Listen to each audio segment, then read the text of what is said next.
Coming up on RDTV for the month of June, we're going to take you on a little bike ride today down to Cresswell for lunch. But we're also going to show you this month some really cool stuff. We'll get you all pumped up about some really cool ghost towns in Oregon. We'll take you to one of our favorite hikes in Montana, to a place that's high in the Rocky Mountains. And we'll take you to Alaska on a plane ride to the top of the mountains where we found a hidden lake. All that coming up this month on Rick Dancer Television. What are you waiting for? Let's go. I'm not dead. That sounds like something interesting.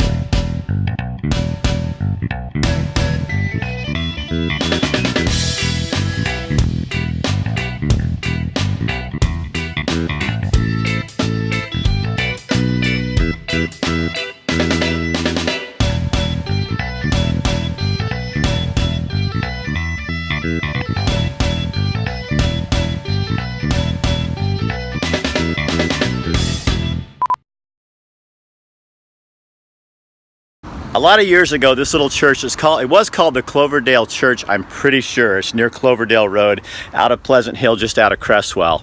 And a woman named Gay purchased it and made it into a little wedding chapel, as you can see. And she rents it out for weddings and other events. But speaking of history, back in the 90s, photographer Bill Getz and I were working at KZI, and we did this 8 or 10 day road trip, I can't remember.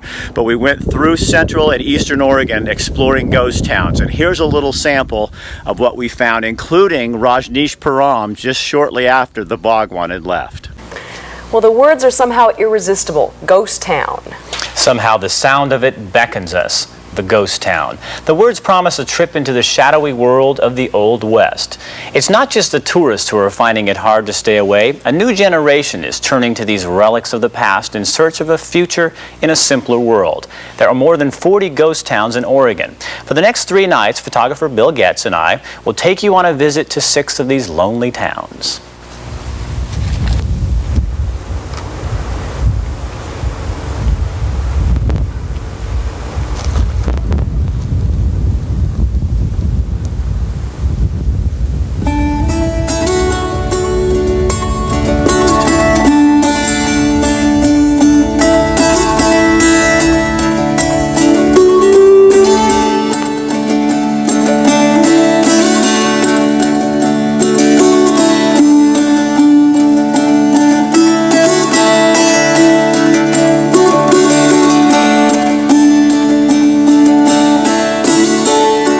They stand in mute testimony to pioneer courage, hardship, and sometimes broken dreams. It's almost as if the weathered boards of empty buildings are too stubborn to admit they've been abandoned. And in your mind's eye, it's not too hard to see the buckboards on the streets or hear the music from the old dance hall. We know it wasn't really that romantic back in the days of the early settlers. You worked hard and got little for it. But as Jerry Myers remembers, life was simpler. His kinfolk homesteaded near Sumter in the Blue Mountains of eastern Oregon way back in 1878. And he thinks simplicity is the magnet that attracts visitors to these parts. They're looking for the atmosphere. You know, they read the history is a real big thing now. And people come in here and kind of feel it, touch it, see it. Because in those days, we worked hard for what we had, and we enjoyed what we had to the ultimate. We've just kind of gotten away from that, and I think people are really looking to get back to that. They'd like to get a little bit closer to things.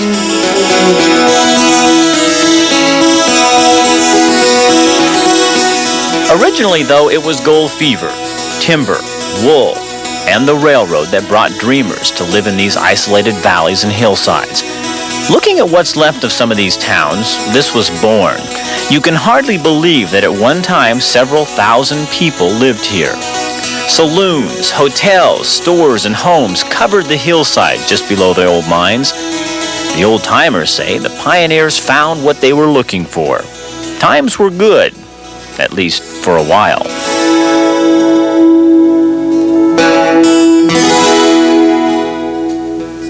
But eventually the gold was too costly to mine, the railroads pulled up and relocated, and there was no way to ship the timber or the wool. The glitter in places like granite was beginning to fade. Now, it's solitude that attracts residents. Tony Thompson runs the Granite General Store. But you have to be hardy. You have to be willing to work hard. You pay a price for living up here. It's hard economically. It's hard physically. I mean, just keeping your house in shape, going through the winters we go through. Just all those things, you know, you work at it. You don't just come up here and kick back and, oh, well, no problem, I'll just take it easy. That doesn't happen.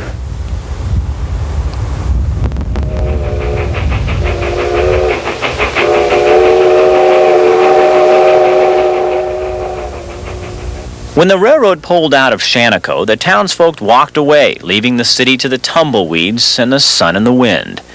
The outside world kept changing. Shaniko just waited, slowly becoming a museum of our past, its legacy as a ghost town starting to take shape.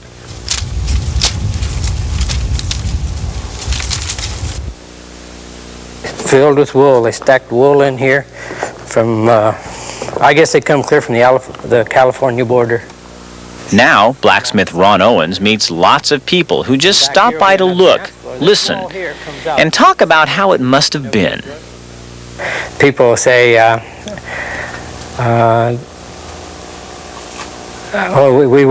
wish I could live back in the days that when they had this back in 1911, you know, when the shooting and all the fighting was going on, and there was a lot of that. And back when there was 13 saloons and 5 hotels in town, you know, and 2,000 or 3,000 people, and it must have been pretty exciting. But a ghost town doesn't have to be old to capture our attention. There's the unconventional ghost town of Rashneeshpuram. 5 years ago, thousands of people lived and worked here for the glory of their guru.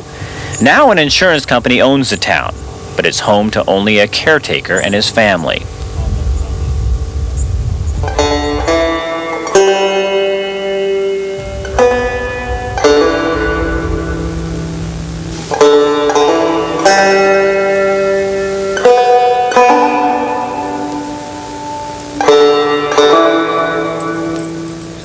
All of these ghost towns are a little sad, lonely outposts of our past. But they're no longer just monuments to bad times and broken dreams. The new pioneers have found them and are opening them back up for all of us.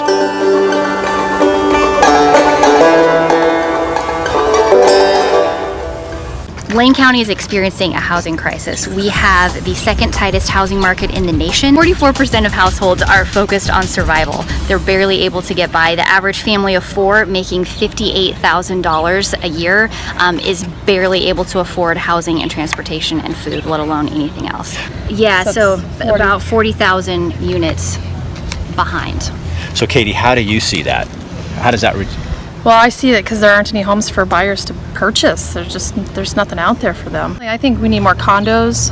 We need apartment buildings. We need things that are infill, like we've been talking about, but just a less footprint. That way we can get more people into a smaller area. So density, that's what we really need. The Springfield's got opportunities downtown to build. There's space there on South A. There's lots of land there that's available. There's lots of fill. It just needs to be done. We need developers to come in and do it. And that's just a temporary? Well, long term, what do we need? Yeah, long term, we need to open up the urban growth boundary and let builders build. And some people are like, oh, well, we don't want to create policies that just allow for greedy developers to actually make a lot more money. In some projects right now, the city is actually making more money than the developer is from the fees, the time that it costs, and the financing costs, and all of that. And so there really is stuff that the city can do to incentivize the kind of development that they want to see and make it even more fair for the developers as well as for the entire community. If we want the city to change its policies, we have to have the community as a whole stand up and say, this matters to us, this is important. So showing up at city council hearings saying that you actually want something built in your backyard, or that you would want a backyard for someone else to be able to build in, is incredibly important for the city leadership to hear.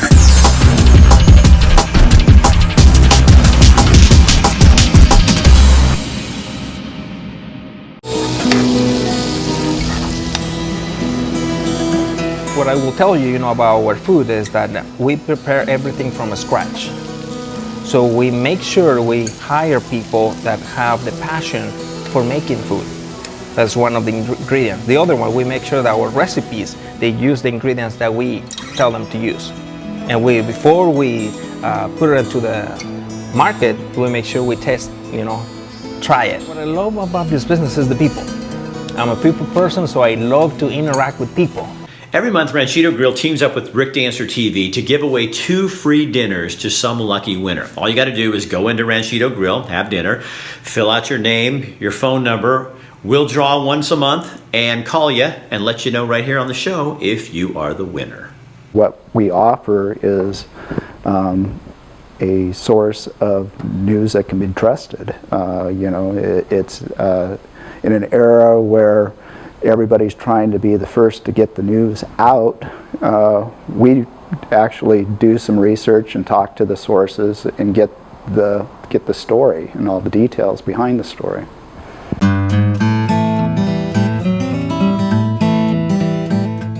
We call them the American Rifle, AR, American Rifle. We have all the parts, components, pieces to build your own flavor of your own AR firearm. Different colors, different flavors. It's been around for over 50 years, since the late 50s, used in our military in the full auto configuration, which is different than the civilian configuration. And in recent years, a lot of companies are building colored parts, painting them, making very customized looking rifles that people really enjoy. Nobody just wants to have the same looking firearm as everybody else. So these gun parts here are made by Timber Creek Outdoors. They're a local family-owned business in Springfield, Oregon. They're popular because they're lightweight, easy to handle, very low recoil, small little bullets, easy to shoot, and adjustable stock for different lengths. Just an all-around pleasant gun. The statistics are there are over 8 million AR-15s in existence in the United States at the moment. We sell a lot of guns and people are afraid of their rights being taken away. So this is one of our arrow builder sets. It's been Cerakoted and ready to go.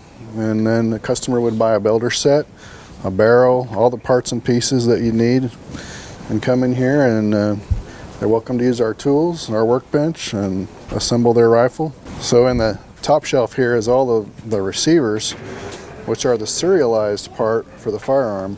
This is the part that you would do a background check on. We even have these, which are very exciting. These are designed by a guy named John Sharps, who actually lives here in Eugene, Oregon. This is called the Spartan, where he's actually milled out a solid piece of aluminum to include the Spartan helmet. Here's one that is called the Jack, which is a skull. It's very popular. AR does not stand for assault rifle. That's something the media has conjured up. AR stands for Armalite, which is one of the first companies to adopt the patent for the rifle.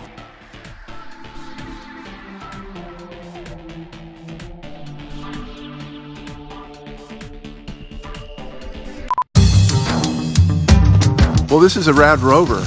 It's a fat tire electric bike, and those bikes are easier to balance on. You get really good traction, and it's a lot of fun. People get to rent them, and they can rent them all day if they like and go on the bike trails that we have here in Eugene, or they could go on a tour. I like doing the Riverbank tour the best because there's so many options. The Scenic Bikeway Covered Bridges tour. You get a chance to see the historical side of Cottage Grove. Riding on the beach near Florence, the coastal tour.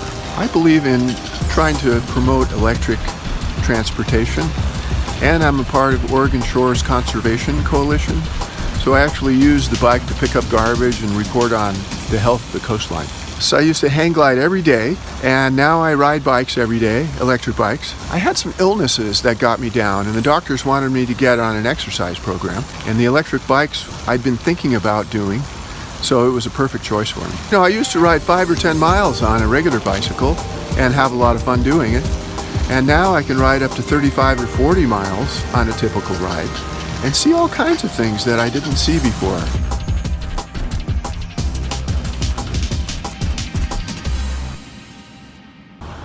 All right, it is lunchtime. We're at Cresswell Coffee. That's 25 miles down, and then we have to ride it back. That's another 25 miles. But this was a great place to come for lunch. But my favorite place of all time for lunch was a year ago on my birthday. We were in Livingston, Montana. My wife, my son Jesse, who lives there, and we went on a hike to the top of a mountain. So I'm going to show you the video from that hike. So hold on to your hat, because you're going really high in the Rocky Mountains. So this is Pine Creek, and it goes up to a falls up here about a mile, and that's where all the tourists go, and then the locals go higher, so you keep going up. It's an 11-mile round trip, but you go up, and it's pretty steep, and a lot of snow because it snowed last night, because after all, we are in Montana, and we do have our bear spray handy, so we are ready to go. So join us for Rick's and Kathy's adventure, and this time we're taking our boy Jesse with us. There are adventures in life you take, you hope you never forget. In wild Montana, the scenery seems to protect you one minute and overwhelm you the next. It's rugged, it's rough. It's not easy, and the small rewards along the way tease you on to something greater. Okay, we're way up in the mountains here. We had no idea what to expect. We knew this water flows from a series of lakes high above in the Rocky Mountains. Finding that top lake becomes our obsession.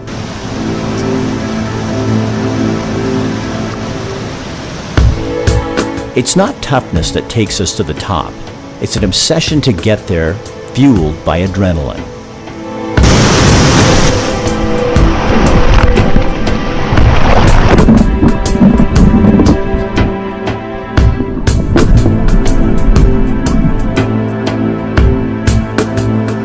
Wind, a little rain, sleet, thunder, and lightning make our journey more difficult and more dangerous. So we're looking for cover. Thunder at 9,000 feet, might come even lightning. Stopping is never an option.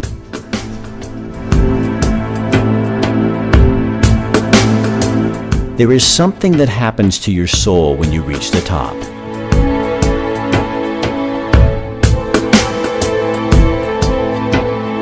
I will not try to explain it.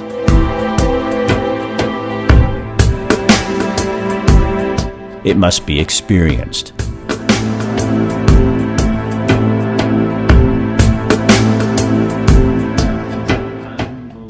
You are reminded that the great journeys in life are never predictable and always filled with the unexpected.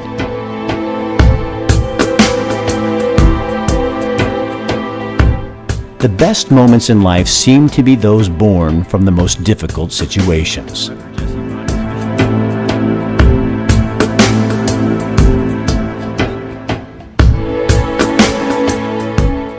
And Montana is here to help you come alive.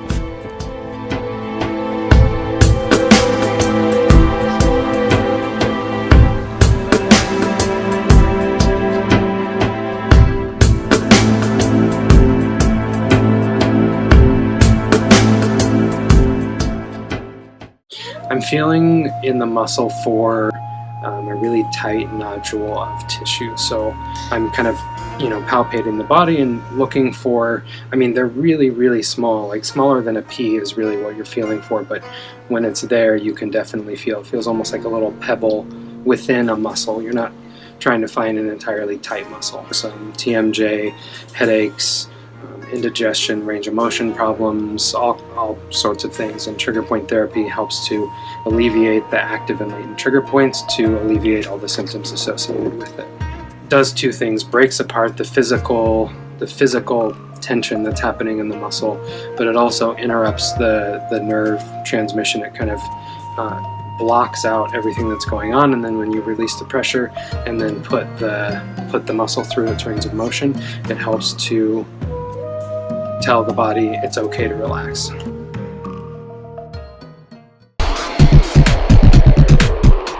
Credibility is huge. It's you put the facts together and you tell the story, the complete picture, then that builds your credibility.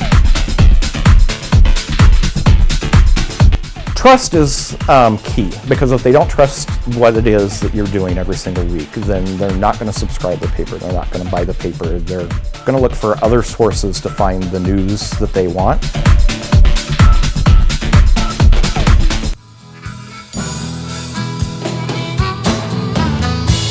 So I'm walking about with a backpack and a sack full of jack, trying to catch a train headed out west.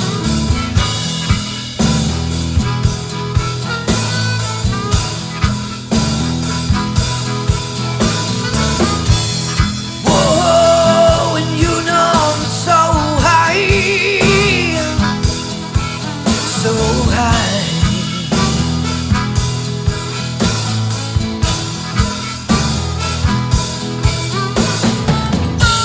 I've been looking for a man who promises sweet deals and cheap thrills.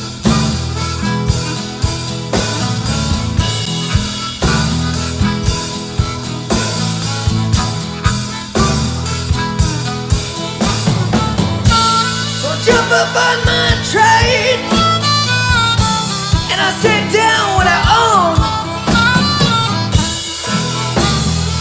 'Cause you know I can get used to my new home, babe.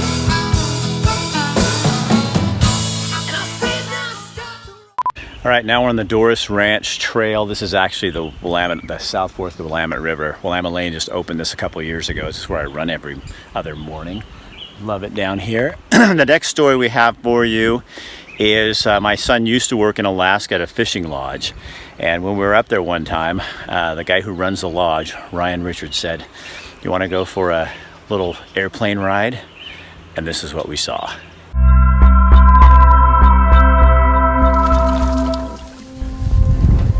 It's a 1974 Piper Super Cub.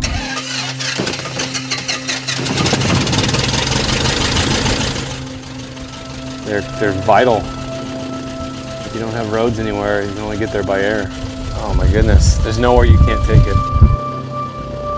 The only way to truly discover wild Alaska is in an airplane. Well, each flight's always better than the next. I mean, well, you'll see here real shortly, but it's just spectacular. It's untouched.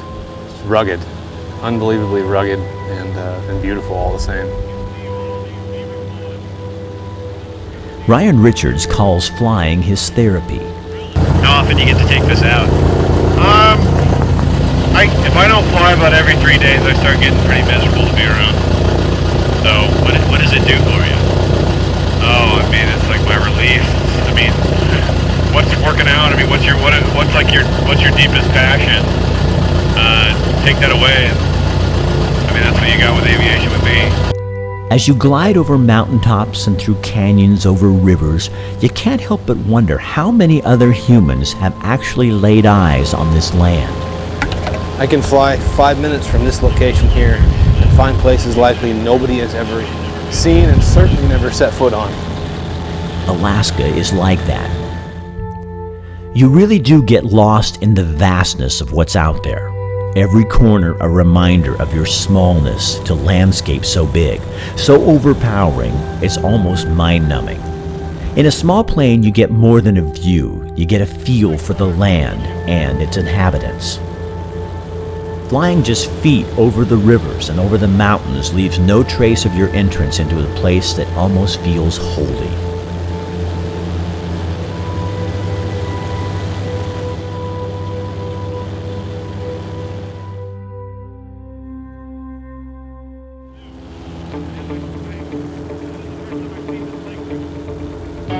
As we climb over a mountain, Ryan, who plays in these hidden ravines and valleys all the time, spots something he's never seen before, something out of the ordinary.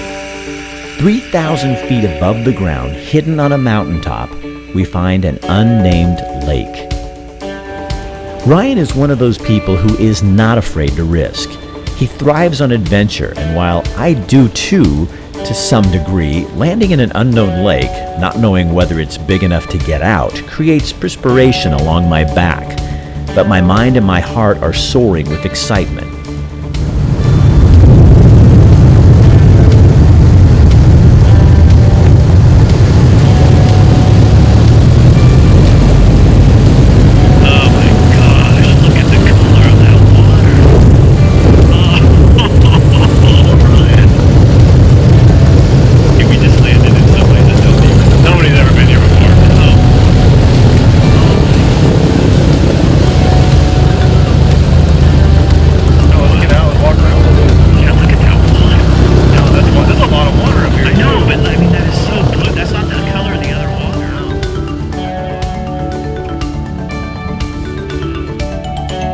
We hike around the lake, look over cliffs into new valleys, and talk out loud about the best day we ever had that day.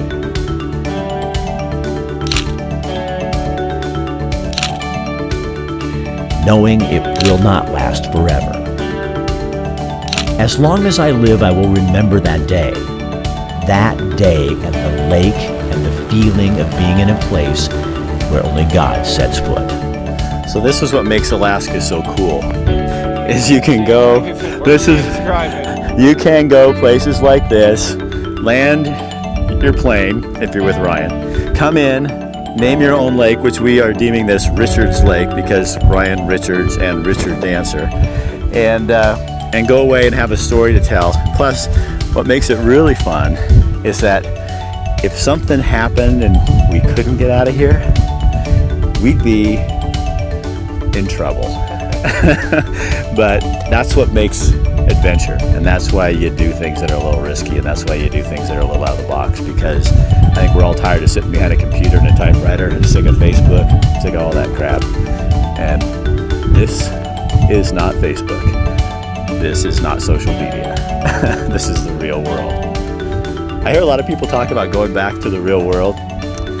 I kind of would question whether going back is really the real world. I think